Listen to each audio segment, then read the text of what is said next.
and welcome to another Live from the Workshop, and today I'm going to be making a third Doctor figure, and it is going to be the third Doctor from Planet of the Daleks. Now hang on, I hear some of you say, we've already had that as a figure, and it's true, we have. It came as part of a Dalek set with the anti-lightwave Dalek.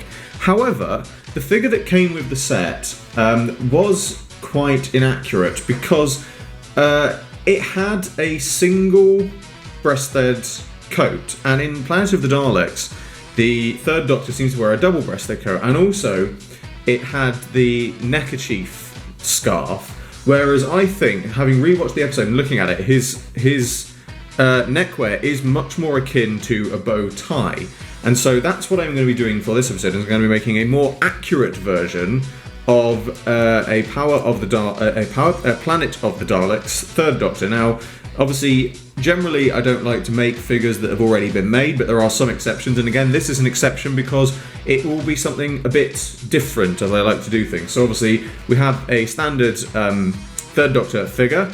Now this coat is actually from a Dalek Sec Series 3 figure.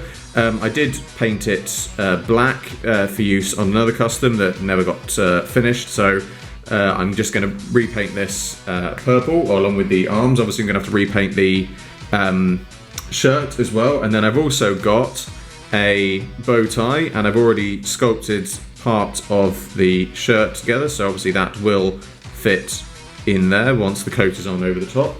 But yes, first things first is to repaint the coat is what I'm going to do first, because I want to repaint the coat first, because I'm probably going to end up, when I repaint the sleeves, I'm probably going to end up going over the shirt bit. So I will do the shirt last, but first things first, let's do the coat.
And so here is my finished Planet of the Daleks third Doctor.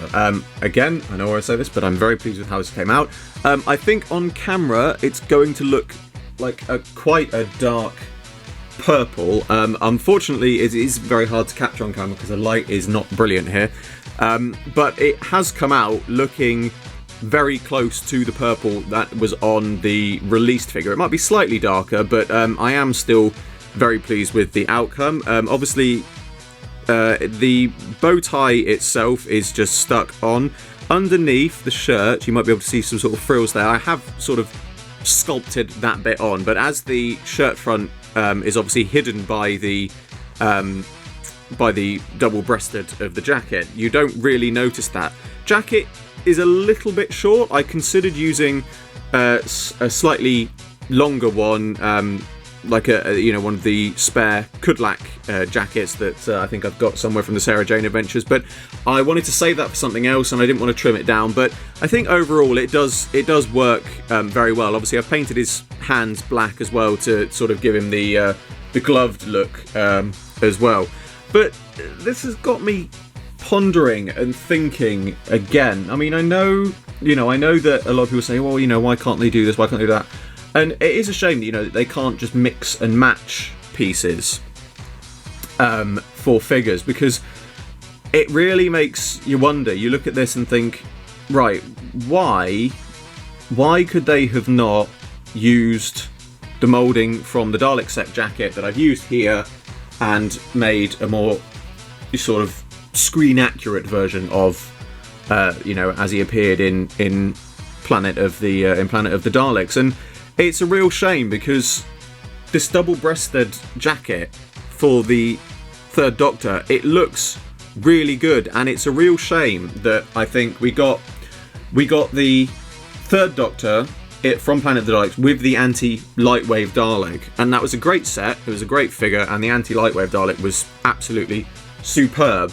But just for the sake, I've got to try and gather my bits together here, but just for the sake of thinking about it, if they ever did a re-release of those sets, obviously this was an anti-lightwave Dalek.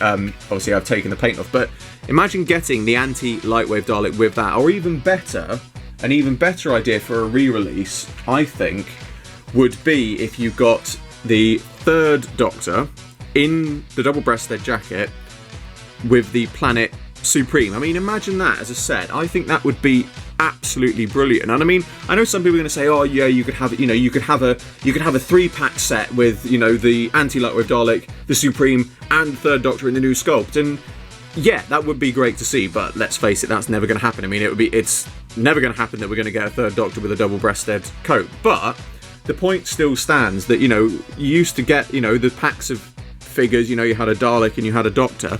Imagine that as a 2-pack, just a re-release 2-pack. Even okay, let's throw this out there. Even if the Third Doctor had the inaccurate coat, I know that would be a bit of a shame, seeing as I've just said it would be great to see the accurate thing. But even if the Third Doctor didn't have the accurate coat, imagine just getting a re-release of this figure and these two. It's such a brilliant idea, and it's a shame that CO, UT, that they don't pay attention to things like this, because the bottom line here is, let me put it this way, is people want this figure. They must know that. They must know that people want this Dalek, okay? Because it's everywhere, alright? People clearly want it. It's clearly highly sought after. You just have to look at the prices they go on eBay sometimes to see how much they're worth. And let's say they did spend money on putting a new sculpt on for the Third Doctor and releasing this as a set. Now, I guarantee,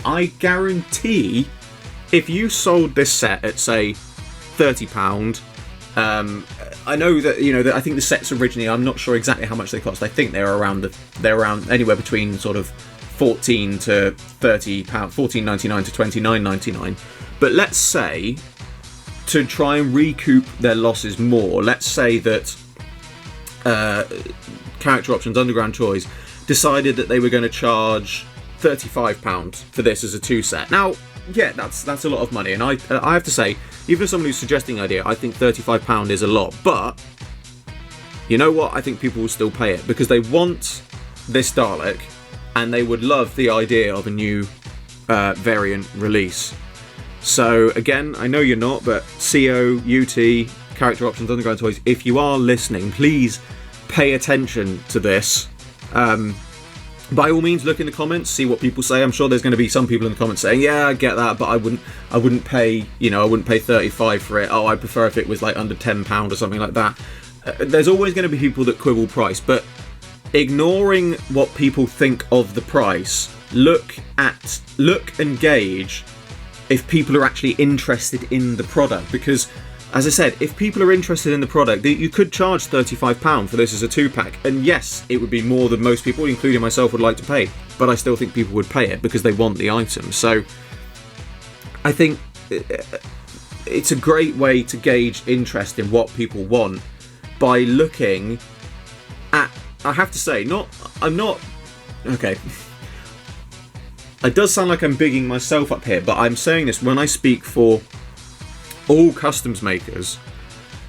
I think CO, UT, what you guys need to do is you need to look at what we're making, look at what gets a good response, and learn from that. Because, you know, there are, for example, some of the other customs that I've come up with, like an Anthony Ainley Master custom, that got a great response, that video I did for that. I'm looking through my custom figures right now, and in Sod's Law I can't immediately think of them to hand to which come to mind. But the point still stands that you look at the response that some people said, you look at through the videos, not just my ones, but not just videos, other people's, forum posts and customs and things like that, and there is always at least 2 or 3 people going, oh, I wish they would make this as a real figure, I wish this was real. That's the kind of stuff they need to pay attention to, because they are missing out on having great releases like this that people want, you know. And I am gonna stop here because I've really gone off topic on this. But anyway, my point still stands that I'm really pleased with this has come out as a custom figure, but as always, when I'm making these figures, I look at it and think I love making the custom figure, and I'm in that respect, I'm glad we've not had a proper release like this with a double-breasted coat, because it gives me the chance to make it, and it gives me the chance to show other people how to make it. But at the same time, it makes me wonder, it's a shame we didn't get it, because as much as I love making the custom and I love doing a customs version, it would be great to see an official figure released. Yes, that video went slightly off topic, but I feel it went off topic with a point. So, CO, UT, if you're listening, really look, listen, forget about prices right now. I know that's hard, given that it seems like everything you want to do is about money, but just put the prices to one side right now and listen to what the fans want. Alright, look at the 375 range. That didn't go particularly well. The fans didn't respond to it, and now you're back to the 5-inch. That is a perfectly reasonable why you should listen to what the fans want. Let's not get into the 375 range, because otherwise this video really will be long. As always, I hope you enjoyed this video. What little there was actually discussing the custom. Like, favourite, subscribe, share, it really helps me out a lot, and be sure to check out the description below for a link to my Patreon. There is an exclusive webcomic and rewards people who support it, and the funding generated by my Patreon helps me fund future videos. I salute you all, and I will see you with another video very soon.